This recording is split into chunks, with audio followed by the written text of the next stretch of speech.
Zoya la sauveuse. Il y a bien longtemps, dans le pays que l'on appelle aujourd'hui l'Ukraine, un homme régnait en tyran, un Aga, un souverain turc pour simplifier. Il régnait sur un vaste territoire qui bordait les frontières du royaume de Pologne, qui, lui aussi, avait son morceau d'Ukraine sous sa botte.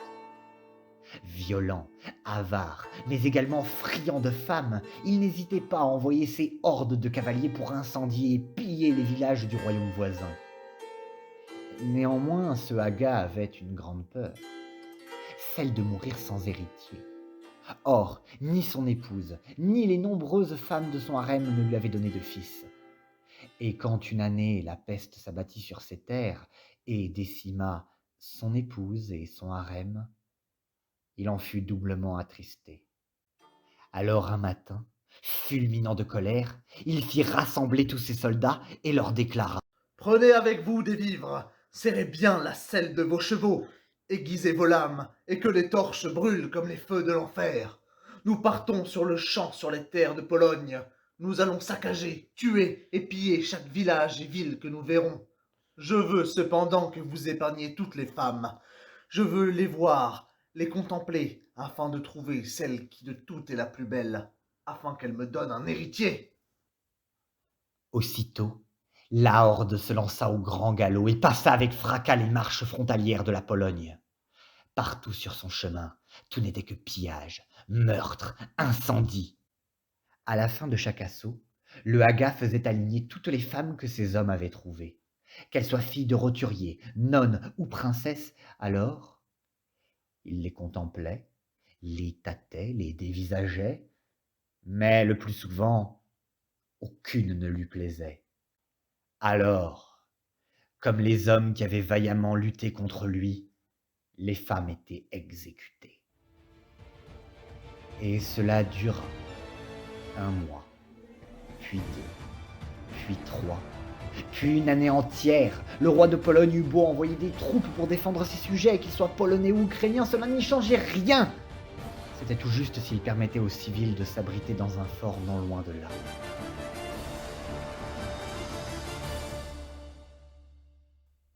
Un jour, la horde féroce de soldats se dirigea vers un petit village qui était dans l'incapacité de se défendre. Lorsqu'il arriva, le Haga fut très surpris de voir les habitants du village hors de leur maison, qui déposaient devant lui des cassettes remplies d'or. L'échevin du village s'approcha et demanda alors à ce que le village soit épargné, en échange de cet or.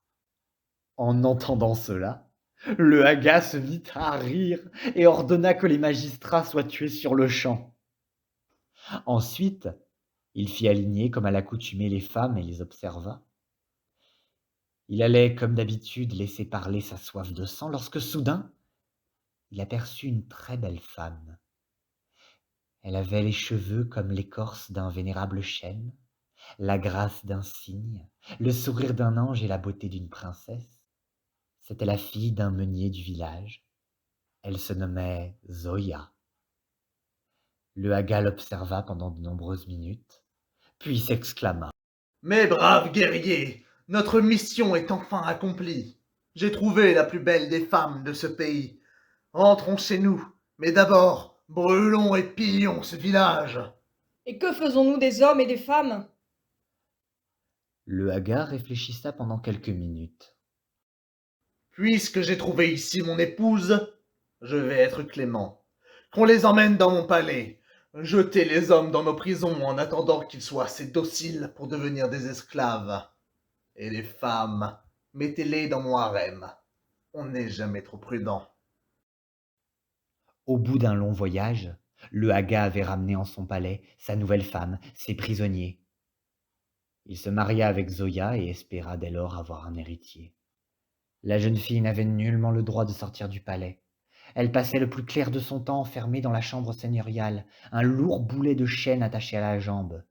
Prisonnière, elle brodait et chantait pour apaiser son séjour en ce lieu, d'où toute évasion paraissait impossible.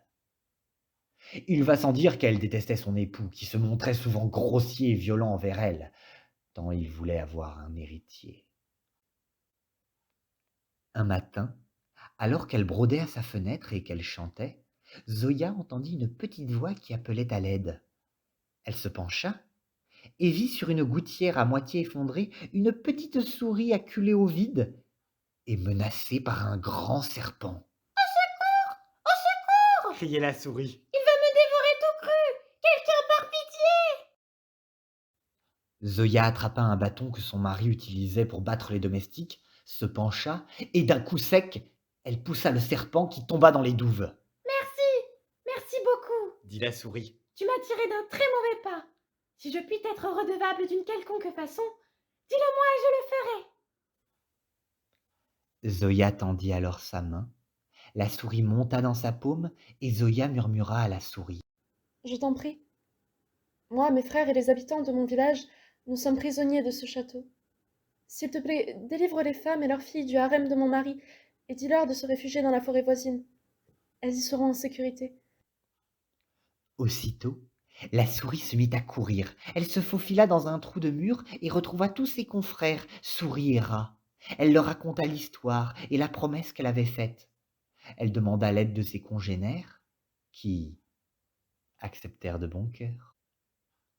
Vers 1 heure de l'après-midi, dans tout le château se déversa une horde de rats, tellement abondants que les soldats et les domestiques prirent peur et durent se réfugier dans une grange, et ne purent que voir par le trou de la serrure les rats qui festoyaient et dansaient dans le palais. Pendant ce temps-là, les souris, elles, grignotaient le bois de la porte du harem. La petite souris s'avança, une fois la porte ouverte, et murmura à l'oreille d'une vieille femme le message que Zoya lui avait transmis. Toutes les femmes quittèrent alors le palais, guidées par les souris jusqu'aux écuries. Elles montèrent sur de beaux et nobles chevaux du Haga, et une fois dehors, elles galopèrent jusqu'à la forêt. Aussitôt dans les bois, les souris et les rats s'en allèrent, laissant le château aux mains des hommes du Haga. Lorsque celui-ci revint et sut que son harem s'était enfui, il fit donner le fouet à ses serviteurs tant il était en colère. Mais il ne soupçonna pas son épouse, qui restait paisible à la fenêtre en chantant.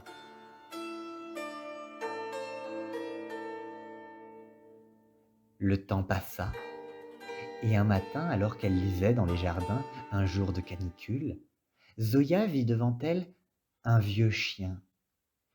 Il était maigre et épuisé, il tenait à peine sur ses pattes et demandait aux gardes, aux serviteurs, à tous ceux qui passaient devant lui. De l'eau, je vous en prie, ou bien je vais mourir de soif. Pitié, je vous le demande, de l'eau. Zoya se leva de son banc et versa de l'eau dans ses mains, l'étendit vers le chien afin qu'il puisse boire. Le vieil animal se hâta de lamper avec délice chaque lampée d'eau. Puis, une fois désaltéré, il regarda Zoya et lui dit « Merci, merci beaucoup. Tu m'as sauvé aux portes de l'épuisement. Si je puis t'être redevable d'une quelconque façon, dis-le-moi, et je le ferai. » Alors Zoya approcha sa bouche de l'oreille du chien et lui dit « Je t'en prie. Moi, mes frères et les habitants de mon village, nous sommes prisonniers de ce château. Aboie avec tes semblables, afin d'attirer l'attention des hommes de mon mari, et que je les délivre, et leur dise de se réfugier dans la forêt voisine. Ils y seront en sécurité. » Aussitôt, le chien se mit à courir à l'autre bout du château, parla à ses frères de la promesse qu'il avait faite, et tous se mirent aussitôt à aboyer furieusement, comme s'ils avaient senti la présence d'un intrus dans le château. Les hommes du Haga se précipitèrent près des chiens. Tous, sans exception, quittèrent leur poste. Zoya, elle, se glissa dans les prisons, utilisa la clé du geôlier pour libérer ses frères et les hommes de son village. Il faut dire qu'avec les cris des chiens, on n'entendait nullement le bruit du boulet qu'elle traînait constamment avec elle. Une fois libérée, Zoya leur déclara de se rendre au plus vite dans la forêt pour s'abriter. En sortant, les captifs se dirigèrent vers l'armurerie. Désormais bien équipés, et une fois dehors, ils coururent s'abriter dans la forêt. Aussitôt dans les bois, les chiens se calmèrent, laissant le château paisible comme avant. Lorsque le Haga revint et apprit que ses prisonniers s'étaient enfuis, il fit donner de grands coups de bâton à ses soldats et à ses serviteurs tant il était en colère. La situation l'agaçait. On lui avait enlevé son harem et ses prisonniers, et tout ça sans essayer de sauver son épouse qui était également prisonnière. Le Haga commença alors à suspecter sa femme qu'il ne quittait plus des yeux. Zoya, elle, se fit très discrète. Elle attendait que son mari s'éclipse pour venir en aide à son village. Mais son époux lui aussi attendait une bonne occasion. Un jour, il prétexta un voyage vers les terres de Moldavie.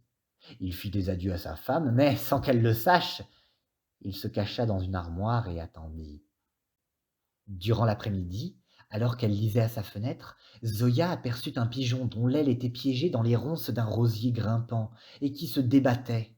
Pitié, pitié, je suis piégée, que quelqu'un me délivre ou je ne pourrai plus jamais voler. Pitié, ainsi je serai une proie facile. Que l'on m'aide, pitié. Zoya détacha alors l'aile du pigeon sans craindre d'être piquée. Le pigeon se posa alors sur le rebord de la fenêtre et regarda fixement Zoya avant de lui dire Merci, merci beaucoup. Tu m'as sauvée d'un grand péril. Si je puis t'être redevable d'une quelconque façon, dis-le-moi et je le ferai.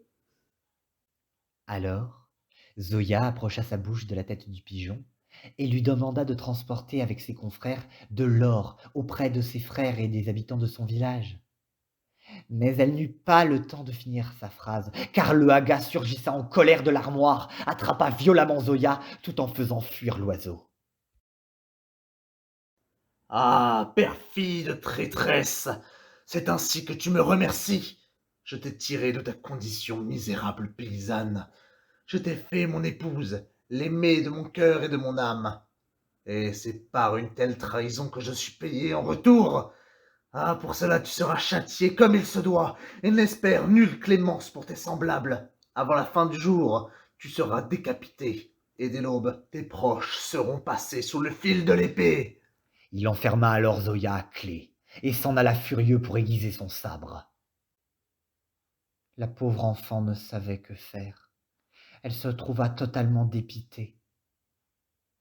Mais c'est alors que le pigeon réapparut, se posa sur le rebord de la fenêtre et déclara Ne crains rien, mon enfant. J'ai tout entendu. Je t'ai promis de t'aider et c'est ce que je ferai.